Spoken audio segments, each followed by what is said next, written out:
Tēnā koutou katoa, ko Anne aho, kei Zealandia te mara atane aho e mahi ana. Hi everyone, my name's Anne and I work at Zealandia. Now this afternoon I'm out in my back garden and I know that there are lots of mini beasts living out here. What is a mini beast? It's a very small animal that doesn't have a skeleton inside its body like we do. Now have you ever wondered what it might be like to be a mini beast? Like a snail or a beetle or an ant? Well, first of all we have to remember that they are very, very small, so we need to get down to their level. Now mini beasts move in different ways to find their food and to survive.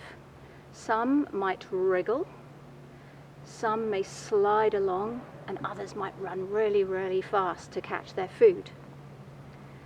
Some, like roly-poly bugs or slaters, eat dead material like leaves in the forest. Others, like centipedes, eat other bugs.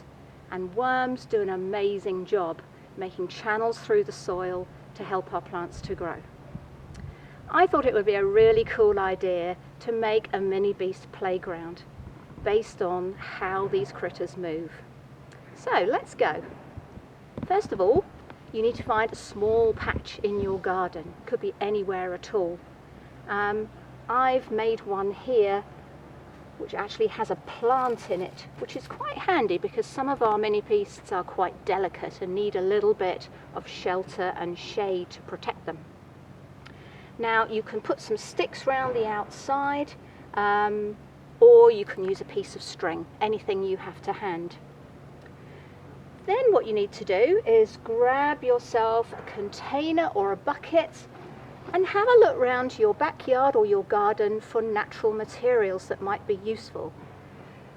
It's amazing what you can find lying on the ground, which means that you don't have to pick living things off the bushes and trees, which is great. So in here I've collected some old bits of bush, some dead leaves, lots of twigs, there's a few stones at the bottom, and some old bark off some manuka trees.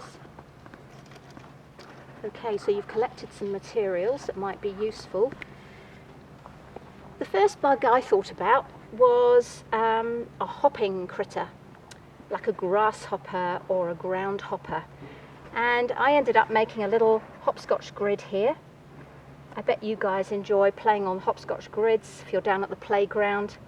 So I can just imagine our little grasshoppers or crickets hopping from square to square. Now every playground has a slide, right? So I'm going to use some of the things I collected. I've got the smooth manuka bark. I've got some stones because I need something to help prop it up at an angle. So there we go, let's put those together. Hopefully that will balance. And here I've got my smooth manuka bark. So let's see if we can move that a little bit further. Just prop that up. And I reckon a slippery, slimy snail would slide down that a real treat. Now earlier I found some little stones on my driveway. And it made me think of the ball ponds at the theme parks, and I thought some of our tiny mini beasts like ants might enjoy crawling around up and over and round those tiny little stones.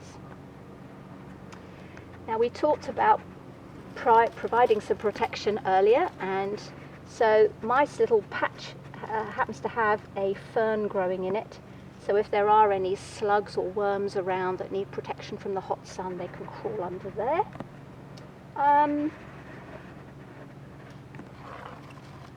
Another mini beast that fascinates me is a stick insect. They are amazing. They're really good at climbing trees and bushes. So I'm going to use this dead bit of tree. I'm going to stick this into the ground. The mud's quite soft, so that sticks in quite well. I thought that would make a cool climbing frame for stick insects and really make them feel at home. Now that's about all I've got time for today, but I reckon you could come up with some even better ideas for your mini beast playground in your backyard. So have some fun. Think about how those mini beasts move. Perhaps even try moving like a mini beast yourself. Stay safe out there. Ka kite anō.